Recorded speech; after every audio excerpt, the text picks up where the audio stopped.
নমস্কার বন্ধুরা, আশা করি তোমরা সবাই খুব ভালো আছো। আমার চ্যানেলে আমি তোমাদের সবাইকে স্বাগত জানাই।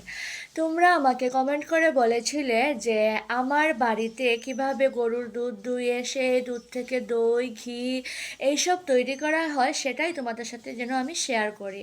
তো আজকে আমার মা এই ভিডিওতে মা কিভাবে গরুর দুধ দুইয়ে দেয়, কিভাবে গরুকে মাঠে নিয়ে যায়, গরুর গোবর দিয়ে কী করে, কিভাবে দই বানায়, কিভাবে দুধ জাল দেয়, কিভাবে ঘি তুলে, সেই সমস্ত ভিডিও তোমাদের সাথে শেয়ার করব। তোমরা ভিডিওটি সম্পূর্ণ দেখতে থাকো। আশা করি তোমাদের আমাদের গ্রামীণ জীবনযাত্রা খুব ভালো লাগবে। তো বন্ধুরা, দেখতে থাকো। আমি ঘুম থেকে ওঠার আগেই আমার মা সকালের সমস্ত বাসি কাজ সেরে নেয়। সমস্ত বাসি কাজ সারার আগে মা গরুকে ঘর থেকে বের করে এক চালার মধ্যে নিয়ে রেখে দেয়। সেটা তোমরা এই ভিডিওতে দেখতে পাবে। এক চালার মধ্যে নিয়ে রাখার কারণ একটাই, সারা রাত গরু উপোস থাকে। সকালে আমরা যেরকম ব্রেকফাস্ট করি, ওদেরও তো ব্রেকফাস্টের প্রয়োজন হয়। তাই সকালে মা ঘর থেকে বের করে গরুকে এক চালায় রেখে দেয় কিছু খড় দিয়ে। সেটাই হয়ে যায় ওদের ব্রেকফাস্ট। আমি ঘুম থেকে একটু দেরি করেই উঠি। আমার মা প্রত্যেক দিন একদম 12 মাস 365 দিন আমার মা ভোর 5টার সময় ওঠে। এটা মায়ের অভ্যাস। আগে যখন বাবা স্কুলে যেত, তখন বাবা মা দুজনেই ভোর 4টের সময় উঠতো, কোনো কোনো দিন 3:30টার সময় উঠতো, কারণ বাবাকে অনেক দূর স্কুলে যেতে হতো। সকাল 6:30টার ভিতরে স্কুলে প্রবেশ করতে হতো, তার জন্য বাবা মা অনেক ভোরবেলা উঠতো। উঠে চাটা খেত, সকালের যাবতীয় কাজকর্ম সেরে বাবা স্কুলে যেত। তারপরে মা বাড়ির সমস্ত কাজ করে মা অফিসে যেত। আমাদের মোটামুটি 8টার ভিতরে আমার মাকে দেখেছে সারা জীবন রান্না বান্না ঠাকুর পুজো সব করে নিয়ে অফিসে চলে যেতে। আমার মা কিন্তু ভীষণই কর্মঠ একজন মানুষ। শুধু আমার মা নয়, আমার বাবা মা দুজনেই ভীষণ পরিশ্রমী এবং কর্মঠ মানুষ। এই দেখো, আমার মা গরুকে ঘরে নিয়ে এসেছে, এবার গাইকে দুইয়ে দেবে, গাইয়ের দুধ দুইয়ে দেবে আর কি। আমরা জানো তো বন্ধুরা, গাইয়ের মানে আমাদের গাইয়ের নাম তো লক্ষ্মী আর বাছুরের নাম চাঁদি। আমরা কিন্তু গাইয়ের সম্পূর্ণ দুধ নিংড়ে নিয়ে নিই না, কিছু দুধ আমার মা বাছুরের জন্য রেখে দেয়। অনেকেই বলবে যে আমরা গরু পালন করে স্বার্থের জন্য। হ্যাঁ, অবশ্যই দুধ খাওয়ার তো প্রয়োজন হয়, খাঁটি গরুর দুধ খেতে হলে তো গরু পালতেই হবে। কিন্তু তাই বলে এই নয় যে গাইয়ের সমস্ত দুধ আমরা নিংড়ে নিয়ে নেব না বন্ধুরা। বাছুরও অল্প পায়, আমরা অল্প পাই। যতটুকু আমাদের প্রয়োজন ততটুকুই আমার মা গাইয়ের দুধ দুইয়ে দেয়। আমাদের বাড়িতে গাইয়ের দুধ কিন্তু অন্য কেউ দোয়াতে পারে না, শুধু আমার মাই পারে। বাবা অন্য সমস্ত কাজ পারে, কিন্তু গাইয়ের দুধ দোয়াতে পারে না। তাই আমার মা যদি মাঝে সাঝে কখনো জ্বর টর আসে, অসুখ বিসুখ হয়, আমাদের ঘরে দুধ দোয়ানো হয় না, দুধ আমরা খেতে পারি না, কারণ মায়ের উপরে দুধ দোয়ানোর জন্য আমরা নির্ভরশীল। এখানে মা বালতি করে জল এনেছিল কল থেকে, তোমরা দেখতেই পেয়েছিলে। সে জল দিয়ে গাইয়ের দুধটা ধুইয়ে দিল, যাতে একদম পরিষ্কার হয়ে যায়। না হলে তো দুধ দোয়ানোর সময় বালতির মধ্যে বালি টালি পড়তে পারে, তার জন্য বন্ধুরা। এই দেখো, আমার মা গাইয়ের দুধ দুইয়ে দিচ্ছে। তোমাদের মধ্যে একজন আমাকে কমেন্ট করে বলেছিলে আমি যেন সম্পূর্ণ দুধ দোয়ানো থেকে শুরু করে সম্পূর্ণ সেই প্রক্রিয়াটা তোমাদের সাথে আমি শেয়ার করি গরুর ব্যাপারে। সেই ইচ্ছার থেকেই আমি আজকে মাকে বললাম, মা আমার বন্ধুরা এরকম চেয়েছে, তুমি কি করবে? মা বললো, হ্যাঁ করব। তাই আমার মা তোমাদের সাথে এই ভিডিওটা শেয়ার করছে। তোমরা সম্পূর্ণ ভিডিওটা দেখতে থাকো, আশা রাখি তোমাদের খুব ভালো লাগবে বন্ধুরা, নিশ্চয়ই ভালো লাগবে। এখানে ভালো না লাগার মতো কিছুই নেই, কারণ আমার ভিডিওতে শুধুই গ্রামীণ একদম নিষ্পাপ স্বচ্ছ জীবনযাত্রা আমি তোমাদের সাথে তুলে ধরি। এখানে কোনো ইট বালি পাথরের কোনো চাকচিক্য নেই, কোনো জটিল কিছুই নেই, সব কিছু একদম সরল। এখানে আমার মা গরুর দুধ দুইয়ে দিচ্ছে। জানো তো বন্ধুরা, গরুর দুধ দোয়ানোর সময় এই যে গাই মানে লক্ষ্মী লেজ দিয়ে মার চোখে মুখে এমন বাড়ি মারে, কি বলবো। আমার মা দুধ দোয়ানোর সময় বলছে, এ মোনা কথা বলিস না, কথা বললে গরু লাথ মারে। সত্যি বন্ধুরা, ওদের যখন দুধ দোয়ানো হয়, এই সময় যদি বেশি কথাবার্তা বলা হয় জুড়ে, ও রেগে যায়। এখানে চাঁদি ভাবছি, ইস, আমার মায়ের দুধ ওরা নিয়ে নিল, আমি কখন খাবো। এখানে চাঁদিকে মাঝখানে একটু ছেড়ে দেওয়া হয়, যাতে ও আবার দুধটা খেতে পারে। ও আবার কিছুটা দুধ খেয়ে নিলে আমার মা আবার কিছুটা দুধ দুইয়ে দেবে। এভাবেই দুধ দোয়ানো হয়। তোমাদের সাথে আমি সম্পূর্ণ প্রক্রিয়াটাই আজ শেয়ার করছি।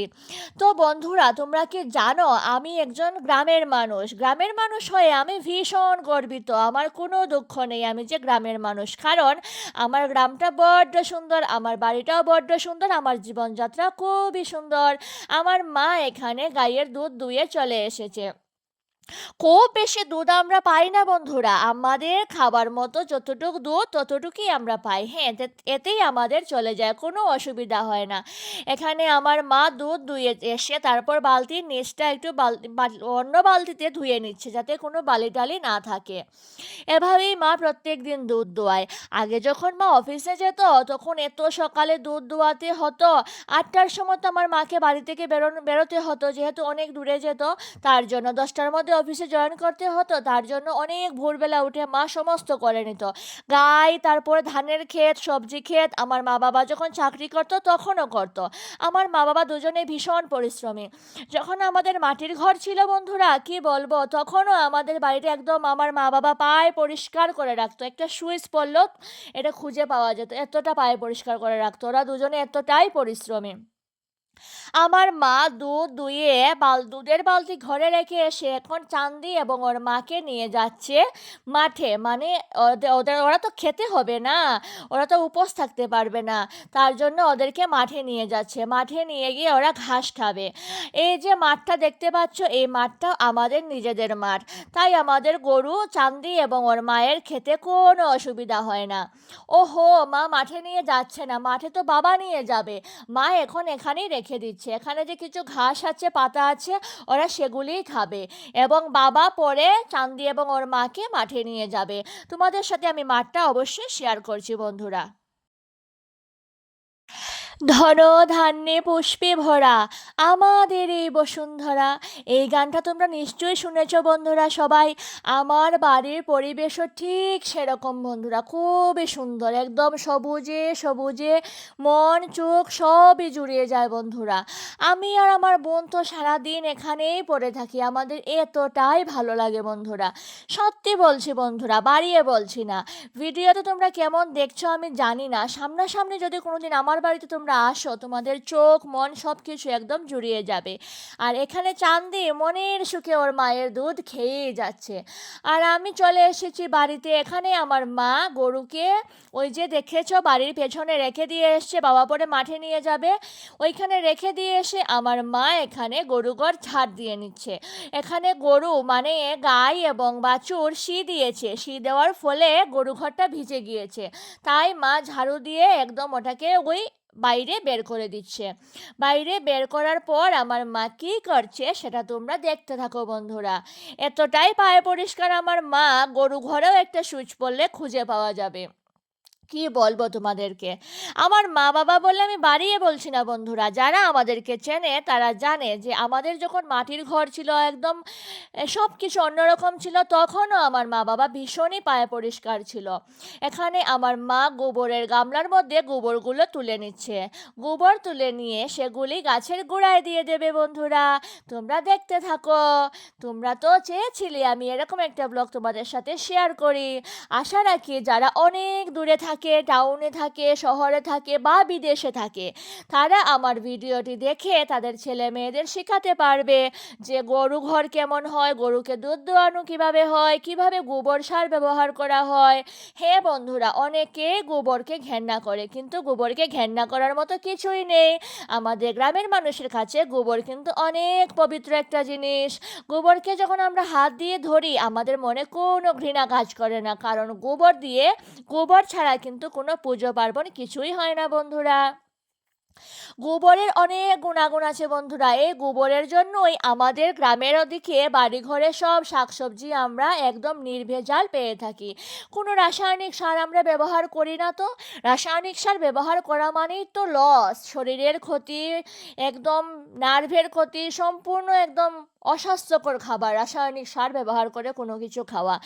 আমরা বাড়িতে গোবর সার ব্যবহার করে একদম জৈবিক উপায়ে টাটকা শাকসবজি খেয়ে থাকি। আমার মা মা এখানে সম্পূর্ণ গোবর কুড়িয়ে নিয়েছে। কুড়িয়ে নিয়ে এখন গাছের গোড়ায় গোড়ায় দিয়ে দেবে। গাছের গোড়ায় গোড়ায় দেওয়ার ফলে গাছগুলি হৃষ্টপুষ্ট হবে বন্ধুরা। হৃষ্টপুষ্ট হয়ে একদম আমাদেরকে মনের মতো ফল দেবে, ফুল দেবে। হ্যাঁ, ফুল গাছেও গোবর সার দেওয়া হয় বন্ধুরা। আমাদের বাড়িতে যে বাগান আছে সেই বাগানটা তো আমার বাবা তৈরি করেছে। সব বাগানে সমস্ত গাছের গোড়ায় বাবা গোবর সার ব্যবহার করে, আর আমার মা এই সবজির গোড়াগুলিতে গোবর সার ব্যবহার করে। না না বন্ধুরা, তোমরা ভেবো না ভিডিও করছি বলে আমি এরকম বলছি, বা ভিডিও দেখানোর জন্য আমার মা গোবর সার দিচ্ছে। না না বন্ধুরা, আমরা সব সময়ই টুকটাক সবজি বাড়িতেই ফলিয়ে থাকি। আমি ফলিয়ে থাকি না, আমার মা বাবা ফলিয়ে থাকে। এখানে মা ঝিঙে গাছের গোড়ায় গোবর সার দিয়ে দিচ্ছে। লাউ গাছ, ঝিঙে গাছ, সব গাছই আছে মোটামুটি। আরও কদিন পরে পাট শাক হবে, ডাঁটা শাক হবে, তারপরে শীতের দিনে ওলকপি, আরও অনেক কিছু, রসুন টসুন, ধনেপাতা, অনেক কিছুই আমাদের বাড়িতে হয়। আমার মা গাছের গোড়ায় গোবরগুলি দিয়ে দিল। এই দেখো, তোমাদেরকে দেখাচ্ছি, ওইটা আমাদের বাড়ি। আর এদিকে আমার বাড়ির পেছন দিকটা, যেখানে আমরা ক্ষেত কৃষি করে থাকি। আমার মায়ের স্পিড দেখেছো? পায়ের স্পিড, আমি মার সাথে হেঁটে পেরে উঠি না। মা সবসময় এরকম, এত স্পিডে হাঁটে কি বলবো তোমাদেরকে। আমার মা কিন্তু এভারগ্রিন বন্ধুরা, আমার মা একদম কি বলবো। এই দেখো বন্ধুরা, এটা হলো রাঁধুনি গাছ। তোমরা যে রাঁধুনি বাজার থেকে কিনে আনো সেটাই আমাদের বাড়িতে বাগান আছে বন্ধুরা। আমরা সারা বছর রাঁধুনির গোটা খেয়ে থাকি, আর শীতকালে বা বসন্তকালে রাঁধুনির পাতা খেয়ে থাকি। মাছের ঝুলে বা কী বলে, রাঁধুনির পাতা এত বাম্পার লাগে বন্ধুরা, সেই স্বাদ বন্ধুরা, সেই স্বাদ। এইখানে আমার বাবা ঘুম থেকে উঠে পড়েছে। বাবা একটু দেরি করেই উঠেছে আজ, বাবার কালকে রাত্রে ঘুম হয়নি, তার জন্য বাবা আজ দেরি করে উঠেছে। আমার মা গরুর গোবরের গামলাটা ধুয়ে তারপর ওই গরু ঘরের সামনে নিয়ে রেখে দিল। বুঝতে পারছো তো আমার মা কতটা পরিষ্কার। এইখানে মা চলে এসেছে পাতিল পুড়া দিতে, মাটির হাঁড়ি পুড়া দিতে। জানো তো বন্ধুরা, মাটির হাঁড়ি যদি এভাবে পুড়া দিয়ে প্রত্যেক সপ্তাহে একদিন পুড়া দিয়ে তারপর দই বসানো হয়, তাহলে দইয়ের সেন্ট কি যে দারুণ আসে বন্ধুরা। দইয়ের গন্ধটাই অন্যরকম আসে, একদম মাটির পোড়া পোড়া গন্ধে দই তোমরা না খেয়ে থাকতেই পারবে না। সেটাই আমার মা তোমাদের সাথে শেয়ার করছে। মাটির হাঁড়িটা মা সপ্তাহে একদিন, মানে প্রতি সপ্তাহে একদিন এভাবে খড় দিয়ে পুড়া দিয়ে দেয়। খড় দিয়ে পুড়ো দেওয়ার পরে এত সুন্দর গন্ধ হয় বন্ধুরা দইয়ের। তোমরা মিষ্টি দই বা টক দই, যে কোনো দই এভাবে মাটির হাঁড়িতে সপ্তাহে একদিন পাতিলটাকে, মানে হাঁড়িটাকে পুড়া দিয়ে তারপরে দই পাতাবে। তাহলে কি হবে বলো তো, দইটা যেরকম সুঘ্রাণ হবে তেমনি দইটা চাকা হবে। মানে চাকা তো বুঝতেই পারছো, চাক্কা চাক্কা দই, খুব ভাল লাগে বন্ধুরা। তাই আমার মা বলছে, তোমার বন্ধুদের সাথে মনা আমি একদম সত্যি যেটা সেটাই শেয়ার করব, কোনো ভুল কিছু শেয়ার করব না। আমি যে দইয়ের পাতিলটা পুড়া দেই, মানে দইয়ের হাঁড়িটা পুড়া দেই, সেটা তুমি শেয়ার করো, যাতে সবাই একদম সুঘ্রাণ সুস্বাদু দই খেতে পারে। সেটাই বলছে আর কি আমার মা। আজকে তোমাদের সাথে অন্য অন্য কাজ আমি শেয়ার করছি না। মা সারাদিনে অনেক কাজই করে, কিন্তু সেই সব আমি শেয়ার করছি না। আজকে শুধু দুধ, গাই গরু দুধ, দই, ঘি, সেই সবই শেয়ার করছি। মানে কিভাবে মিল্ক প্রসেসিং হয় সেটাই শেয়ার করছি। তোমরা ভিডিওটা ভালো লাগলে লাইক করো, শেয়ার করো এবং কমেন্ট অবশ্যই করে যাবে বন্ধুরা। তোমরা দেখো তো আমার সোনা মা তোমাদের জন্য কত কষ্ট করছে। এত কষ্ট করে আমার মা ভিডিওটা বানাচ্ছে, তোমরা যদি সাবস্ক্রাইব না করো, লাইক শেয়ার কমেন্ট না করো, তাহলে কি করে হবে বন্ধুরা। আমার মা বলল পাতিলটা, মানে হাঁড়িটা এখানে থাক, চল আমরা ঘরে চলে যাই, ঘরে গিয়ে দুধটা জাল দিয়ে দিই, তুই তোর বন্ধুদের সাথে সেটাই শেয়ার কর। তার জন্য মা চলে এসেছে ঘরে। এবার মা দিয়ে দেবে দুধটাকে জাল। তো বন্ধুরা তোমরা কিন্তু নিশ্চয়ই মনোযোগ দিয়ে সম্পূর্ণ ভিডিওটা দেখবে, স্কিপ করবে না বন্ধুরা। নির্ভেজাল ব্লগ যদি দেখতে চাও তাহলে নিশ্চয়ই আমার চ্যানেলটাকে তোমরা সাবস্ক্রাইব করবে। মা এখানে দুধটাকে ছেঁকে নিল, যাতে গায়ে লুমটুম থাকলে সেগুলি চাকনির মধ্যে আটকে যায়। সামান্য একটু জল মেশালো, কারণ বড়রা বলে একটু জল না মিশিয়ে দুধকে জাল দিতে নেই, একদম খাঁটি দুধ খেতে নেই, সামান্য একটু জল মেশাতেই হয়। তাই আমার মা সামান্য একটু জল মিশিয়ে দিল, তারপর জ্বালিয়ে দিল গ্যাস। আমার মা কিন্তু অন্য সময় মাটির চুলায় দুধ জাল দেয়, আজকে তোমাদেরকে দেখানোর জন্য গ্যাসে দুধ জাল দিয়ে দিচ্ছে। আমার মায়ের দুধ জাল দেওয়া দেখে আমি বলছি, মা গো এত গরমে তুমি তো ঘেমে গেছো। হে বন্ধুরা, সত্যি মা যখন দুধ জাল দিচ্ছিল এত গরম পড়েছিল ওই দিনকে, কি বলবো তোমাদেরকে, গরমে তো মা পুরো ঘেমে গিয়েছিল। দুধ জাল দেওয়ার আগে মা তো রান্না বান্না সব করে নিয়েছিল, তাই না? মায়ের অনেক পরিশ্রম হয়েছিল। এই দেখো বন্ধুরা, দুধ কিন্তু উতলে পড়ছে, মানে বুঝতে পারছো তো দুধ উতলানো মানে কি? দুধগুলো উতলে পড়ছে ভগবানের আশীর্বাদে। সবই তো ভগবানের দান। আর দুধ দুধ তো হলো স্বয়ং কৃষ্ণের দান। কারণ গরু গোমাতা তো কৃষ্ণের বড্ড প্রিয়। গোমাতাকে আমরা গোমাতা কেন বলি বলো তো? গোমাতা মানে গোমা। গোমাতা তো আমাদের দুধ দেয়, তার জন্য আমরা গোমাতাকে গোমাতা বলি। জানো তো বন্ধুরা, আমার বাড়িতে কিন্তু গোপাল সোনা আছে, তাই আমি গোপাল সোনাকে বড্ড ভালোবাসি, গোমাতাকেও বড্ড ভালোবাসি। আর এইখানে দেখো চলে এসেছে আমাদের পুচকি পিসি। আমার পুচকি পিসি চলে এসেছে, বলছে ঝুমু পিসি ঝুমু পিসি আমাকে একটু দুধ দাও না গো, আমাকে একটু দুধ দাও না। তারপরে বলে না না না, আমি গরুর দুধ খাবো না, আমাকে একটু দুধ পাউডার দাও, মানে ওকে পাউডার দুধ দিতে হবে, সেটাই বলছে আর কি, মিষ্টি সোনাটা। তারপরে আমার মা গরু দুধ জাল দিয়ে নিয়েছিল, চলে এসেছে সরাসরি সন্ধ্যাবেলা। এখানে মা জাল দেওয়ার পর যে কড়াইয়ের মধ্যে সর উঠেছিল, সে সরটা 1 সপ্তাহ ধরে এই বাটির মধ্যে জমিয়ে রেখেছে। এই যে বাটির মধ্যে, এটা হলো 1 সপ্তাহের সর। এটা জমিয়ে জমিয়ে আমার মা ফ্রিজে রেখে দেয়, তারপরে তৈরি করবে ঘি।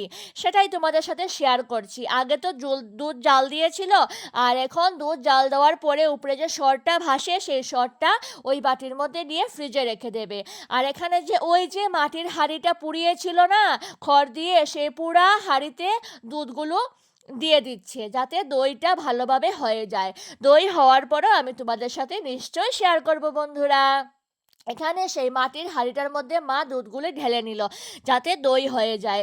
দই হওয়ার পরে সেটা কত সুন্দর হয় তোমরা নিশ্চয়ই দেখতে পাবে, কিন্তু খেতে তো পাবে না, খাওয়ার জন্য চলে আসতে হবে আমার বাড়ি। আর না হলে নিজে নিজে আমার মায়ের মতো পাতিল পুরা দিয়ে, মানে হাঁড়ি পুরা দিয়ে দই বানাতে হবে। আমার মা সরটা রেখে দিচ্ছে ফ্রিজে। ফ্রিজে রেখে দিলে সরটা নষ্ট হয় না বন্ধুরা, একদম টাটকা থাকে, ভালো থাকে, কোনো রকম কোনো গন্ধ হয় না। আমার মা ফ্রিজে সরটা রেখে দিয়েছে আর বলছে, মোনারে আমি ঘি বানানোটাও তোমার বন্ধুদের সাথে আমি নিশ্চয়ই শেয়ার করব, সেটাই বলছে আর কি। আর এখানে মা এই যে কড়াই কাচিপুচিটা পরে মা কি একটা করবে যেন, আমাকেই দেবে, আমি খাবো। এখানে 2 বাটি সর হয়েছে বন্ধুরা, দু বাটি সর হয়েছে, দেখতে পেয়েছো? একদম 1 সপ্তাহ এত সর হয়েছে, মানে বুঝতেই তো পারছো। এখানে মা নিয়ে নিয়েছে বরফ, একটা বাটির মধ্যে মা নিয়ে নিয়েছে বরফ। সেই বরফগুলি দিয়ে ঘি বানানোর কাজে লাগবে। গ্রাইন্ডারের মধ্যে মা বাটি থেকে সরগুলি নিয়ে নিচ্ছে, সরগুলি নিয়ে তারপর মা বরফ দিয়ে দেবে। তোমরা তো দেখতেই পাচ্ছ মা কত সুন্দর করে বরফগুলি দিয়ে দিচ্ছে গ্রাইন্ডারের মধ্যে। গ্রাইন্ডারের মধ্যে বেশ কয়েকটা 7 থেকে 8টা বরফের টুকরো মা দিয়ে দিচ্ছে। দিয়ে দেওয়ার পর এটাকে বসিয়ে ঘুরিয়ে নেবে বেশ করে বন্ধুরা, অনেকক্ষণ ধরে ঘুরাতে হবে, যাতে সেই ঘুরানির ফলেই মাখন তৈরি হয়ে যায়। এমন ঘুরাতে হবে যাতে মাখন তৈরি করতে কোনো অসুবিধা না হয়। ভালো করে ঘুরালে তারপর হাত দিয়ে আর মাখতে হয় না, এমনি এমনি মাখন তৈরি হয়ে যায়। মা ভালো করে ঘুরিয়ে নিয়ে তারপর ফ্রিজার থেকে ঠান্ডা, একদম ঠান্ডা জলটা বের করে নিয়েছে। ঠান্ডা জল লাগবে মাখন তৈরি করার ক্ষেত্রে। মা ঠান্ডা জল নিয়ে নেওয়ার পরে বসে পড়েছে গামলা টামলা নিয়ে। তোমরা দেখতেই পাচ্ছ গ্রাইন্ডার থেকে এই যে সরটাকে ঘুরিয়ে নিয়েছিল, পেস্ট করে নিয়েছিল, সেটাই ঢেলে নিয়েছে। সেটা ভালো করে একদম মুছে, মা কিন্তু জিনিস নষ্ট করে না, একদম মুছে মাছে একদম জিনিসগুলি গামলার মধ্যে নিয়ে নেবে। আমার মা কখনো জিনিস নষ্ট করে না। তারপরে ঠান্ডা জল গামলার মধ্যে নিয়ে নিচ্ছে। এই দেখো বন্ধুরা, কত সুন্দর মাখন তৈরি হয়ে যাচ্ছে, দেখতেই তো পাচ্ছ বন্ধুরা কত সুন্দর মাখন তৈরি হচ্ছে। এই দেখো বন্ধুরা, এইগুলি হলো মাখন। আমার মা সব সময় আমাদের বাড়িতে যত পুজো পার্বণ হয়, যত অনুষ্ঠান হয়, আমরা কিন্তু ঘি কিনে আনি না, সব ঘি আমার মায়ের হাতের বানানো। আমার মায়ের ঘি দিয়ে আমরা সমস্ত পুজো পার্বণ, রান্না বান্না, অনুষ্ঠানের রান্না বান্না সবকিছুই করে থাকি। আমার মা সব সময় ঘি লয়, প্রত্যেকটা সপ্তাহে আমার মা ঘি লয়, সপ্তাহে একদিন মা ঘি তুলবে, এটা মিস হবে না। মায়ের কোনো আলস্য নেই তো, সারাদিন কাজ করতেই থাকে। অনেকেই বলে মানে অনেক কিছু, কিন্তু বিশ্বাস করো আমার মায়ের কোনো আলস্য নেই।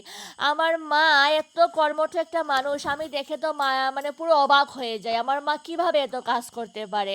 আমার মায়ের ইদানিং হিমোগ্লোবিনটা একটু কম হয়েছে, বেশ অনেকটাই হিমোগ্লোবিন কমেছে, কিন্তু তার জন্য আমার মায়ের কোনো এনার্জির কমতি নেই বন্ধুরা। অনেকেই বলে মা হিমোগ্লোবিন কম, কি হবে, কিন্তু না, আমার মা বিন্দু মাত্র ভয় পায় না।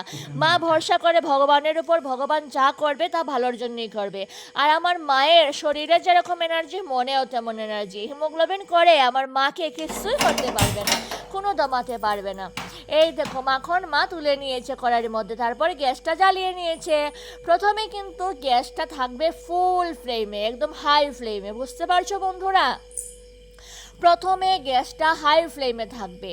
এই দেখো মাখন গলে গলে পড়ছে, দেখতেই তো পাচ্ছ কিভাবে মাখন গলে গলে পড়ছে উপর থেকে। দেখতে পাচ্ছ বন্ধুরা, তোমরা ভালো করে দেখতে থাকো। আসলে কি তোমাদের আমার কথাবার্তা ভালো না লাগলেও আমার ভিডিওটা নিশ্চয়ই ভালো লাগবে। আর মা তো সকলের প্রিয়, আমার মাকে কিন্তু তোমরা অবশ্যই লাইক করবে বন্ধুরা, কারণ তোমাদের মা যেরকম আমার মাও সেরকম। মা কিন্তু জগতের সবার মায় খুবই ভালো হয়। তারপর হাই ফ্লেমে রাখার পর মাখনটা এভাবে হালকা সাইডের দিকে ফুটে উঠবে। এই দেখো হাই ফ্লেমে রেখেছে মা, মাখনটা হালকা ফুটে উঠেছে, দেখতে পাচ্ছ তো বন্ধুরা কত সুন্দর ফুটে উঠেছে। তারপর লো ফ্লেমে করে দেবে, এই পর্যায়ে চলে আসার পর লো ফ্লেমে করে দেবে। লো ফ্লেমে সম্পূর্ণ ঘিটা উঠে যাবে, কত সুন্দর হলুদ হলুদ ঘি উঠছে বন্ধুরা। তোমরা তো গন্ধ পাচ্ছ না, আমি কিন্তু গন্ধ পাচ্ছি, গন্ধটা এত সুন্দর বন্ধুরা, আমার তো শুধু খেতেই ইচ্ছে করছে, কিন্তু আমি খাই না। ঘি খেলে না আমার অ্যাসিডিটির প্রবলেম হয়। আর ওই যে মা কালকে বিকালে দই পাঠিয়েছিল, সেই দইটাই তোমাদের সাথে মা শেয়ার করছে। এই দেখো কত সুন্দর চাক্কা চাক্কা দই হয়েছে বন্ধুরা। দইটা খেতে খুবই টেস্টি হয়েছে। তোমরা চাইলে মিষ্টি দই সেম ভাবে পাতাতে পারো। আমরা মিষ্টি দই খাই না, এটা টক দই, আমরা চিনি দেই না, মিষ্টি খাই না, দেখে যারা চিনি দিতে চায় তারা মিষ্টি এত টেস্টি হয়েছে বন্ধুরা দইটা। আমি আবার মাকে বলছি মা রেখো না, মার কিন্তু সুগার নাই বন্ধুরা, মার তাই আমার মা তোমাদেরকে প্লেটে নিয়ে দেখাবে, বুঝতে পারছো তো বন্ধুরা? আর দইয়ের হাঁড়িটা একটু ছোটই আছে বন্ধুরা, অনেক পুরানো দইয়ের হাঁড়ি। আমরা তো মানুষ কম, তার জন্য আমাদের ছোট হাঁড়িতে দই হলে অসুবিধা হয় না। আমার মা তোমাদেরকে প্লেটে নিয়ে দেখাচ্ছে দইগুলো। তোমরা কিন্তু লোভ দেবে না, একদমই লোভ দেবে না, খেতে হলে চলে আসবে আমার বাড়িতে বন্ধুরা। আমার বাড়িতে আসলে আমি তোমাদেরকে অনেক সম্মান দেব বন্ধুরা। তো বন্ধুরা তোমরা কিন্তু আমার ভিডিওটা দেখতে থাকো। এই দেখো কথা বলতে বলতে ঘি মোটামুটি হয়েই যাচ্ছে, আর একটু হবে বন্ধুরা। আমার মা কড়াইটা কাত করে দিয়েছে যাতে ভালো করে ঘিগুলো নিংড়ে নিচে পড়ে যায়। তারপর বন্ধুরা কি হচ্ছে তোমরা দেখতেই থাকো, ঘি কিন্তু খুবই সুন্দর হচ্ছে। তারপর আমার মা ঘি হয়ে যাওয়ার পর ঘিগুলো কাচের বয়ামে ভরে দিল। এই দেখো বন্ধুরা কত সুন্দর কাচের বয়ামে আমার মা ঘিগুলো ভরে দিল। এই ঘিটা কিন্তু আমরা এখন খাবো না, এটা কোনো অনুষ্ঠান হলে তারপরে এই ঘিটা আমরা খাবো। আর আজকে রাত্রে আমরা কি খাবো জানো তো বন্ধুরা? এই যে কড়াইয়ের মধ্যে চাচি পুচি আছে, এটাকে আমরা বলি বচুরি। কড়াইয়ের মধ্যে যে ঘি হয়ে যাওয়ার পর যে চাচি পুচিটা থাকে সরের, সেটাকে আমরা বলি বচুরি। বচুরি দিয়ে কাঁচা লঙ্কা টিপে গরম ভাত খেতে কি যে ভালো লাগে বন্ধুরা, যারা খেয়েছে তারাই জানে। সেই স্বাদ বন্ধুরা, সেই স্বাদ, ভীষণ স্বাদ। আমার মা বলছে বচুরি হলে আমার আর কিছুই লাগে না, বচুরি একটু নুন আর কাঁচা লঙ্কা দিয়ে গরম ভাত খেলে এক থালা ভাত বন্ধুরা নিমেষে শেষ হয়ে যাবে। আজ রাত্রে আমরা অন্য কিছুই খাবো না, এটাই শুধু খাবো। আমার মায়ের ভিডিও তোমাদের কেমন লাগলো নিশ্চয়ই জানাবে বন্ধু।